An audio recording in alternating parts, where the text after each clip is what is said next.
Good evening और स्वागत है आपका हमारे इस नए सीरीज समय रेखा में, जहां पे हम लोग इंपॉर्टेंट डेट्स को कवर अप कर रहे हैं। इंपॉर्टेंट डेट्स इसलिए इंपॉर्टेंट हैं क्योंकि यहां से क्रोनोलॉजिकल बेस्ड क्वेश्चंस और डायरेक्ट फैक्ट बेस्ड क्वेश्चंस बहुत ज्यादा आते हैं। और आज एक बहुत ही इंपॉर्टेंट चैप्टर को मैं डील करने जा रहा हूं और वो चैप्टर का नाम है रिस्टोरेशन ऑफ कांग्रेस।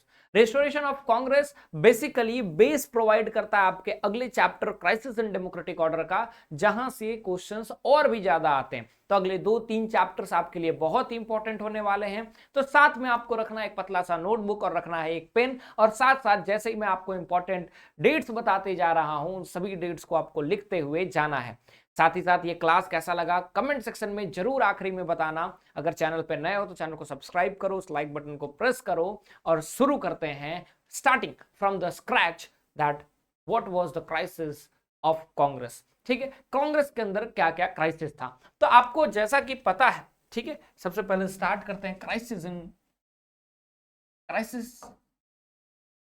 कांग्रेस। ठीक है, क्राइसिस इन कांग्रेस को हम लोग स्टार्ट कर रहे हैं। ठीक है, अब इस क्राइसिस इन कांग्रेस में बेटा इंपॉर्टेंट डेट्स आपके लिए क्या क्या आता है वो बहुत ही इंपॉर्टेंट है। अब इस क्राइसिस इन कांग्रेस में आपको शुरू करना होगा 1964 से, और उससे भी पहले 1952, 1957 एंड 1962।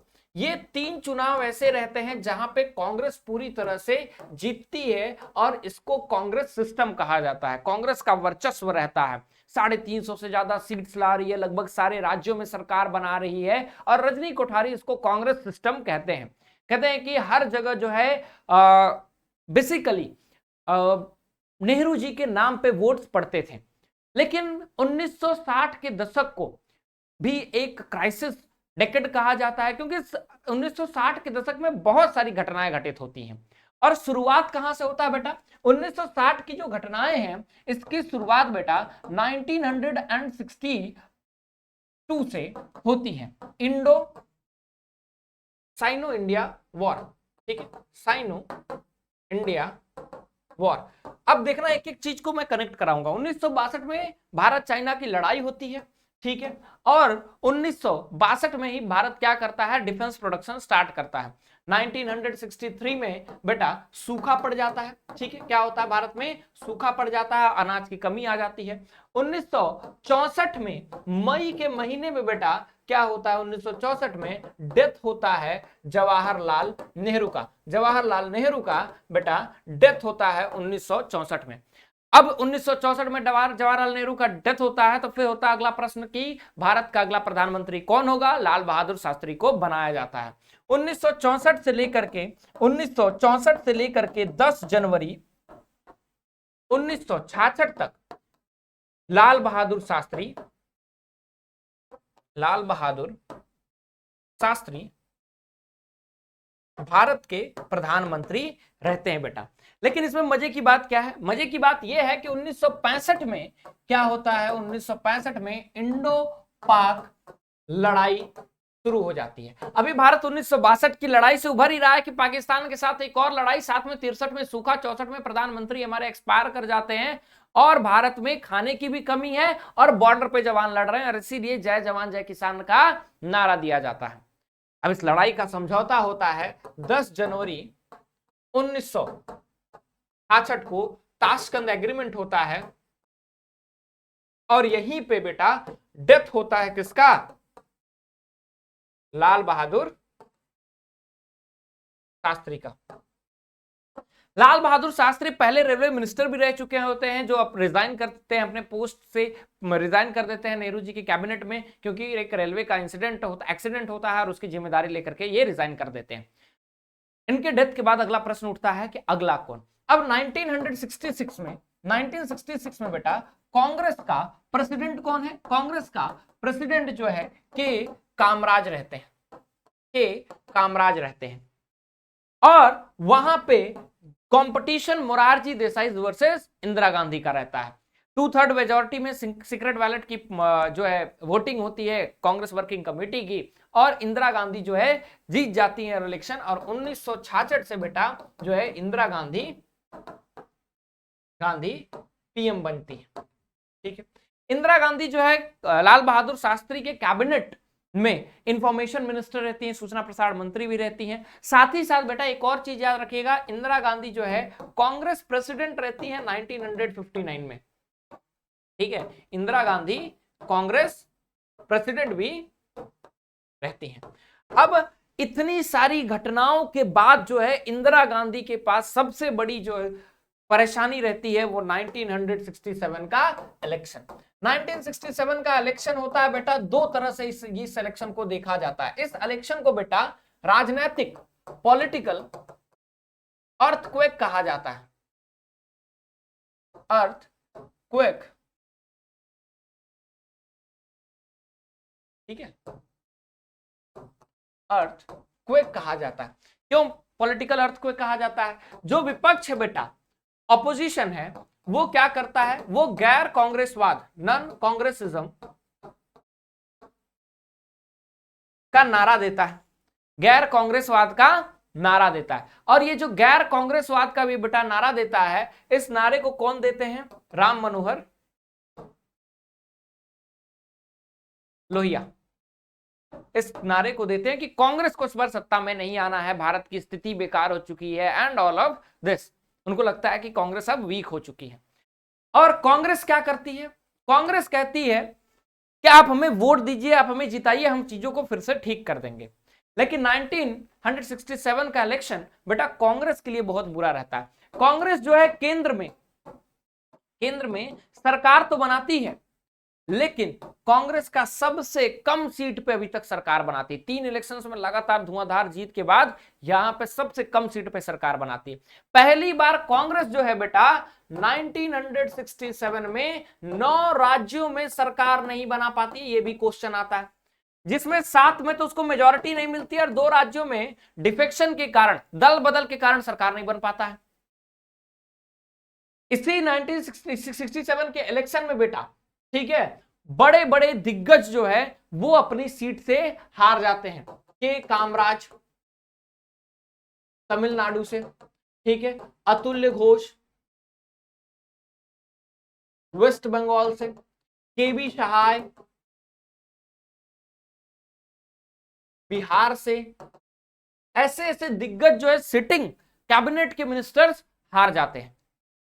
अब ये कांग्रेस के लिए बहुत बड़ा झटका लगता है और लोग कहते हैं कि यहां से कांग्रेस अब जो है पतन चालू हो जाएगा। 1967 आते आते कांग्रेस के अंतर्गत भी जो है लड़ाइयां चलने रहती हैं। क्यों? 1967 में बेटा आता है 10 सूत्री प्रोग्राम, 10 पॉइंट्स प्रोग्राम। ये इंदिरा गांधी लेकर के आती है मई 1967 में, और ये समाजवाद की विचारधाराओं पे बेस्ड रहता है। लैंड रिफॉर्म्स लाएंगे, पीवी पर्सेस को खत्म करेंगे, राजा रजवाड़ों को जो दिया जाता है, और उसके बाद ये कहती हैं कि हम जो है उसके बाद क्या करेंगे, पीवी पर्सेस बैंक को नेशनलाइज करेंगे, सारी चीजें बात करती हैं। और जैसे ही बैंक नेशनलाइजेशन या पीवी पर्स को खत्म होने की बात की जाती है, उससे पहले मोरारजी देसाई जो कि उस वक्त के वित्त मंत्री रहते हैं, इस्तीफा ले लिया जाता है। और यहां पे सिंडिकेट और इंदिरा गांधी के बीच मनमुटाव जाहिर होने लगता है। जहां सिंडिकेट चाहता था कि हम इस इंदिरा गांधी को कंट्रोल करके रखें, वहीं पे इंदिरा गांधी जो है आजाद काम करना चाहती थी, ताकि अगले इलेक्शन में ऐसा जो है हाल ना देखना पड़े। और सबसे पहले उनको अपनी पहचान बनानी थी, और इसलिए 1969 का प्रेसिडेंट का इलेक्शन बहुत इंपॉर्टेंट हो जाता है। होता क्या है बेटा, 1969 में जाकिर खान, ठीक है, जाकिर हुसैन, नहीं जाकिर हुसैन, ठीक है, हमारे जो पूर्व राष्ट्रपति रहते हैं, इनका डेथ हो जाता है 69 में। अब जैसे ही बेटा डेथ होता है तो कांग्रेस क्या करती है, कांग्रेस अपने तरफ से उस वक्त के लोकसभा के स्पीकर, ठीक है, नीलम संजीवा रेड्डी, नीलम संजीव रेड्डी, इनको क्या करती है, कैंडिडेट बनाती है। अब बेसिकली इंदिरा गांधी को पता है कि ये सिंडिकेट के मेंबर है, अगर ये प्रेसिडेंट बन जाएंगे तो हमको काम नहीं करने देंगे, इसीलिए इंदिरा गांधी उस वक्त के वाइस प्रेसिडेंट को कहती है कि आप इस्तीफा दीजिए, और वाइस प्रेसिडेंट वीवी गिरी को नामांकन कराती हैं इंदिरा गांधी। चुनाव होते हैं। कांग्रेस 1969 में ही बेटा कांग्रेस के प्रेसिडेंट रहते हैं एस निजलिंगप्पा।